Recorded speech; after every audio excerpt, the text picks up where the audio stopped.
Metode Pomodoro 20/10. Cara paling efektif bersih-bersih rumah tanpa capek. Sebelum lanjut, jangan lupa klik tombol subscribe, share, dan like ya. Boleh juga klik tombol thanks atau terima kasih. Oh iya, kalau kamu punya usul atau ide tema video berikutnya, langsung komen di bawah ya. Makasih. Dan kita lanjut sekarang. Halo Bu Ibu semua, aku mau ngajak kamu duduk sebentar dulu. Beneran duduk. Kamu tarik napas dulu. Karena cerita ini panjang, dan aku pengen kamu ngerasa ditemani, bukan digurui. Aku tahu banget rasanya lihat rumah berantakan di pagi hari. Baru bangun, mata masih berat, badan belum sepenuhnya sadar, tapi yang langsung kelihatan itu cucian, piring, lantai, mainan, kadang belum ngapa-ngapain, hati sudah keburu capek. Lucunya, capek ini sering gak kelihatan sama orang lain. Dari luar mungkin kelihatannya kita di rumah aja, enggak kerja berat, padahal otak kita muter terus. Mikir mau masak apa, anak nanti rewel enggak, rumah kok kayak enggak pernah rapi. Aku pernah ada di fase tiap hari ngomel sama diri sendiri. Kok rumah begini lagi? Kok aku nggak becus ya? Kok ibu-ibu lain kelihatannya santai aja? Padahal kenyataannya yang kita lihat itu cuma potongan kecil hidup orang, bukan seluruh kekacauannya. Nah, di tengah kondisi kayak gitu, aku kenal yang namanya metode Pomodoro. Awalnya aku skeptis. Paling teori lagi. Nggak cocok buat urusan rumah. Tapi ternyata justru karena simple, dia masuk ke hidup ibu-ibu. Metode Pomodoro itu sebenarnya lahir bukan dari dunia rumah tangga. Bukan juga dari teori rumit para ahli produktivitas. Metode ini lahir dari kebingungan satu orang biasa yang lagi berjuang melawan rasa malas dan sulit fokus. Penggagas metode ini adalah seorang pria asal Italia bernama Francesco Cirillo. Waktu itu dia masih mahasiswa, sekitar akhir tahun 80-an. Bukan mahasiswa yang super disiplin, justru kebalikannya. Dia sering menunda, susah fokus, dan merasa waktunya habis entah kemana. Cirillo sering duduk berjam-jam di depan buku. Tapi yang benar-benar masuk ke kepala cuma sedikit. Bukan karena materinya sulit, tapi karena pikirannya lompat kemana-mana. Sebentar belajar, sebentar melamun, sebentar pengen berhenti. Di salah satu titik tertentu, dia sadar satu hal. Masalahnya bukan kurang pintar. Masalahnya cara dia berhadapan dengan waktu. Suatu hari, dengan sangat sederhana, dia mengambil timer dapur yang ada di rumahnya. Timer itu berbentuk tomat. Dalam bahasa Italia, tomat disebut Pomodoro. Dari situlah nama metode ini berasal. Dia lalu membuat kesepakatan kecil dengan dirinya sendiri. Bukan janji besar, bukan target muluk, cuma satu. Belajar fokus selama waktu tertentu, lalu berhenti. Awalnya durasi itu sekitar 25 menit. Setelah itu istirahat sebentar, bukan karena dia capek secara fisik, tapi karena dia ingin memberi otaknya ruang bernapas. Yang jadi menarik adalah Cirillo tidak memaksa dirinya untuk menyelesaikan banyak hal. Dia cuma fokus untuk hadir penuh di waktu yang singkat itu. Dan ternyata, justru disitulah keajaibannya muncul. Dia mulai menyadari bahwa fokus itu seperti otot. Kalau dipaksa terlalu lama, dia lelah. Tapi kalau dilatih sebentar-sebentar, dia menguat. Dari percobaan sederhana itu, Cirillo mulai mencatat hasilnya. Dia melihat bahwa bekerja dengan batas waktu pendek membuat pikirannya lebih tenang, tekanan berkurang, rasa takut gagal berkurang.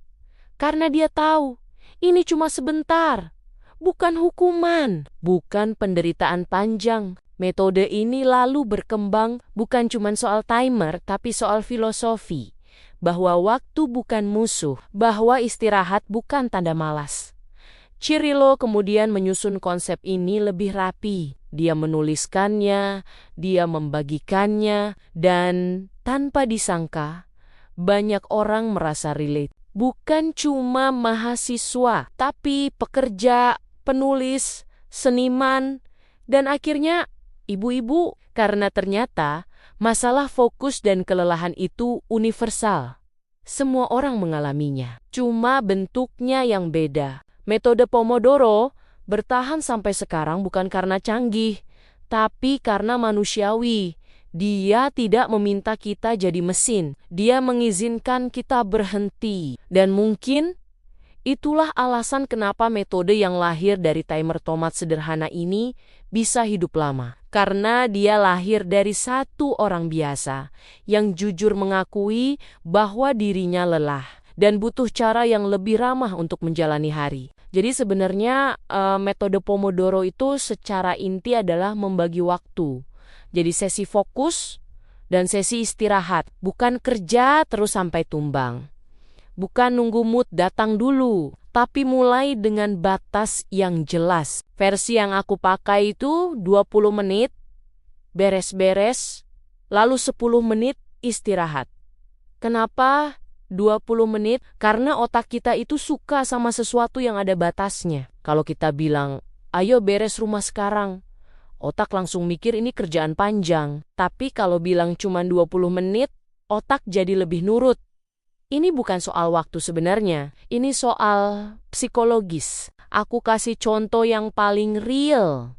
Lipat baju. Coba deh, jujur, baju itu sering bukan karena nggak sempat, tapi karena males lihatnya. Keranjang penuh, kalau dibayangin harus lipat semua. Bisa langsung ditunda sampai besok. Besoknya tambah 1 keranjang. Aku mulai pakai Pomodoro buat ini. Aku bilang 20 menit aja, nggak harus habis. Aku set timer, awalnya aku lipat sambil manyun. Masih kesel, tapi 5 menit jalan, tangan mulai otomatis. 10 menit, tumpukan mulai kelihatan berkurang. Begitu 20 menit, aku berhenti. Padahal masih ada sisa. Dan itu nggak apa-apa. 10 menit istirahat itu aku pakai buat duduk, kadang minum, kadang cuma lihat hasil lipatan. Dan perasaan yang muncul itu bukan bangga berlebihan, tapi lega. Lega karena akhirnya mulai. Lega karena nggak maksa. Besoknya, aku nggak takut lihat keranjang itu lagi. Karena otak aku ingat, kemarin nggak seseram itu. Hal kecil, tapi efeknya panjang. Contoh lain, kamar tidur. Sering kan kamar itu jadi tempat numpuk segalanya, tas, baju, barang entah dari mana. Kalau aku pakai cara lama, aku nunggu waktu kosong panjang. Padahal waktu kosong panjang itu jarang banget ada. Dengan Pomodoro aku fokus satu tugas kecil, rapihin kasur aja. Cuma itu, begitu kasur rapi, suasana kamar langsung beda. Padahal barang lain masih ada, tapi mata kita sudah lebih tenang. Dari situ aku belajar, nggak semua harus beres supaya kita merasa lebih baik. Kadang, satu perubahan kecil sudah cukup. Metode ini juga ngajarin aku soal istirahat yang benar. Dulu aku istirahat, tapi sambil nyalahin diri sendiri. Duduk tapi mikir. Kerjaan belum kelar, akhirnya nggak benar-benar istirahat. Dengan Pomodoro, istirahat itu sah, ada waktunya, ada izinnya, dan ini penting buat ibu-ibu karena kita sering merasa bersalah kalau berhenti. Aku juga pakai metode ini pas lagi capek emosional, hari-hari di mana badan sebenarnya nggak terlalu capek, tapi hati berat. Biasanya di hari kayak gitu, rumah terasa paling berantakan. Di hari kayak gitu, target aku lebih kecil lagi. Bukan beres satu ruangan, tapi beres satu sudut. Misalnya meja makan, lap susun, selesai.